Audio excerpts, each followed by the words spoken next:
اعوذ باللہ من الشیطان الرجیم، بسم اللہ الرحمن الرحیم۔ نالی فیکٹری کے معزز دوستو، السلام علیکم۔ ناظرین اکرام، ہر دور میں ہی اسلام کے بارے میں شکوک و شبہات پیدا کرنے اور تعلیمات اسلامی سے مسلمانوں کو دور رکھنے کے لیے مختلف قسم کی سازشیں ہوتی رہی ہیں، جن میں سب سے بڑا کردار یہودی کمیونٹی نے ادا کیا۔ لیکن جہاں یہ دشمن عناصر اسلام کو نقصان پہنچانے کے در پہ رہے، وہیں اللہ عز و جل کے کچھ برگزیدہ اور ذہانت سے معمور بندے ایسے بھی گزرے جنہوں نے نہ صرف اپنی شخصیت سے کفار پر رعب و دبدبہ رکھا، بلکہ اپنی ذہانت سے بھی ہر موقع پر انہیں ذلیل و رسوا کیا۔ ایسا ہی ایک واقعہ تب پیش آیا جب یہودیوں نے اپنی عادت سے مجبور ہو کر مسلمانوں کے لیے ایک سازش تیار کی۔ اس سازش کے تحت انہوں نے یہ منصوبہ بنایا کہ وہ عام لوگوں تک رسائی حاصل کریں گے اور ایک یہودی عالم کے ذریعے مسلمانوں کے سامنے 3 سوالات رکھیں گے۔ پہلا سوال یہ تھا کہ اگر اللہ ایک ہے تو اس سے پہلے کیا تھا؟ دوسرا سوال یہ کیا گیا کہ اگر اللہ موجود ہے تو اس کا چہرہ کس طرف ہے؟ اور تیسرا سوال اس نے یہ کرنا تھا کہ اللہ اس وقت کیا کر رہا ہے؟ لہٰذا اسی مقصد کے تحت اس یہودی نے بہت سا مال و دولت لیا اور بغداد کی بڑی بڑی مسجدوں کی طرف چل نکلا۔ پہل تو اس نے بغداد میں آ کر ایسی بڑی مساجد کا انتخاب کیا جہاں اسے زیادہ سے زیادہ لوگ اور سامعین مل سکتے تھے، اور پھر اس نے وقتاً فوقتاً لوگوں کے سامنے اپنے سوالات رکھنے شروع کر دیے کہ خدا سے پہلے کیا تھا، جس کا جواب نہ تو کوئی عام آدمی دے سکتا تھا اور نہ ہی علماء کرام دے سکتے تھے جو کہ اس وقت دین اسلام کی تعلیم پھیلا رہے تھے۔ اس کے بعد اس نے عام لوگوں کو پریشان کرنے کے علاوہ مختلف مساجد میں جا کر یہ فتنہ پھیلانا شروع کر دیا، اور ہر کسی کو لاجواب کرتا گیا اور آگے بڑھتا گیا۔ تمام لوگ پریشان تھے کہ یہ ماجرا کیا ہے اور ایسا کیوں ہو رہا ہے، حتیٰ کہ وہ شخص حاکم وقت کے دربار میں جا پہنچا اور وہاں جا کر بھی اس نے یہی سوال کیا۔ خلیفہ وقت عبد المالک بن مروان رحمۃ اللہ علیہ بڑے پریشان ہوئے، کیونکہ وقت کے شاہی علماء کو بھی اس سوال کے بارے میں علم نہیں تھا۔ چنانچہ انہوں نے اس یہودی عالم کو اپنا مہمان بنایا، جس پر یہودی عالم بہت خوش ہوا۔ اسے اس طرح محسوس ہوا جیسے وہ اپنی منزل کے قریب آ گیا ہو، کیونکہ وہ لوگوں کو بھٹکانا چاہتا تھا اور اس کام میں کسی حد تک کامیاب بھی ہو چکا تھا۔ جب بادشاہ نے اسے رکنے کی دعوت دی تو وہ سمجھا کہ شاید اس کی ذہانت کی وجہ سے بادشاہ متاثر ہوا ہے، لیکن خواتین و حضرات، وہ یہ بات نہیں جانتا تھا کہ خلیفہ عبد المالک بن مروان رحمۃ اللہ علیہ بھی اپنے وقت کا ایک مجدد اور عالم تھا۔ خلیفہ عبد المالک بن مروان رحمۃ اللہ علیہ نے کہا کہ تم مجھے سوالات کے بارے میں بتاؤ کہ کون کون سے سوالات ہیں، میں کوشش کروں گا کہ ان سوالات کے جوابات اپنے شاہی علماء سے لے کر دوں۔ اس نے باری باری اپنے تینوں سوالات دہرا دیے۔ ناظرین گرامی، ان 3 سوالات نے تمام کے تمام علماء کرام کو پریشان کر کے رکھ دیا۔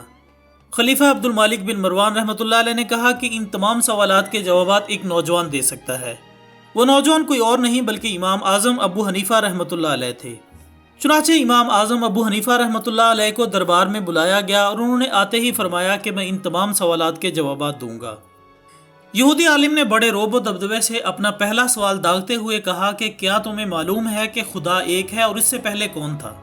نوجوان آدمی امام اعظم ابو حنیفہ رحمۃ اللہ علیہ نے بڑے اطمینان سے جواب دیا کہ بادشاہ سلامت، بات یہ ہے کہ یہ اس وقت سوال کر رہا ہے اور سوال کرنے والا مانگنے والا ہوتا ہے، تو مانگنے والے کو اپنی نشست پر آنا چاہیے اور دینے والے کو اپنی نشست پر، لہٰذا مجھے وہ نشست دی جائے جس سے میں دینے والا لگوں۔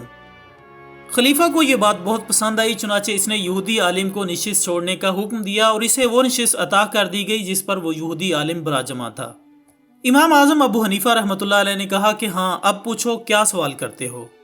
اس نے بڑے اطمینان سے پہلا سوال داغا کہ بتاؤ خدا سے پہلے کیا تھا۔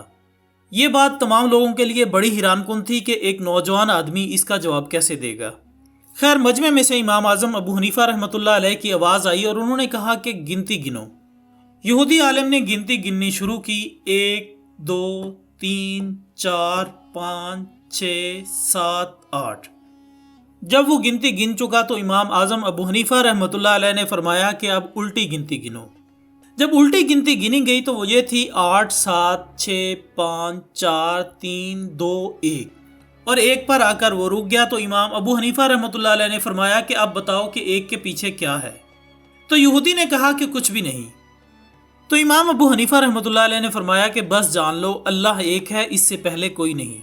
دوسرے سوال کے لیے جب یہودی نے آواز اٹھائی اور دوسرا سوال پوچھا کہ اگر اللہ موجود ہے تو اس کا چہرہ کس طرف ہے، اس پر امام ابو حنیفہ رحمۃ اللہ علیہ نے فرمایا کہ ایک موم بتی لائی جائے۔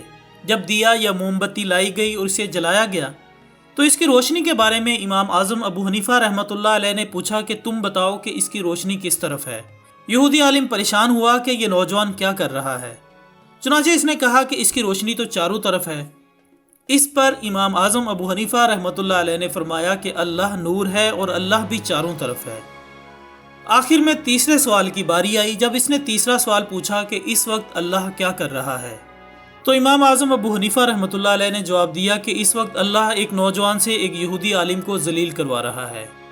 اور پھر دنیا امام اعظم ابو حنیفہ رحمۃ اللہ علیہ کے نام سے اس طرح واقف ہوئی کہ اس یہودی عالم کا نام لینے والا کوئی نہ رہا، اور امام اعظم ابو حنیفہ رحمۃ اللہ علیہ کا نام رہتی دنیا تک قائم و دائم رہے گا۔ ناظرین، اسی کے ساتھ ہماری آج کی اس ویڈیو کا اختتام ہوتا ہے۔ ویڈیو پسند آنے کی صورت میں اسے لائک کریں، کمنٹس کی صورت میں اپنی قیمتی رائے دیتے رہا کریں، اور اس ویڈیو کو سوشل میڈیا پر بھی شیئر کیجیے گا۔ ہماری اگلی ویڈیو آنے تک اپنا دوستوں، رشتہ داروں اور گرد و نواح کے تمام لوگوں کا بہت خیال رکھیے گا۔ اللہ حافظ۔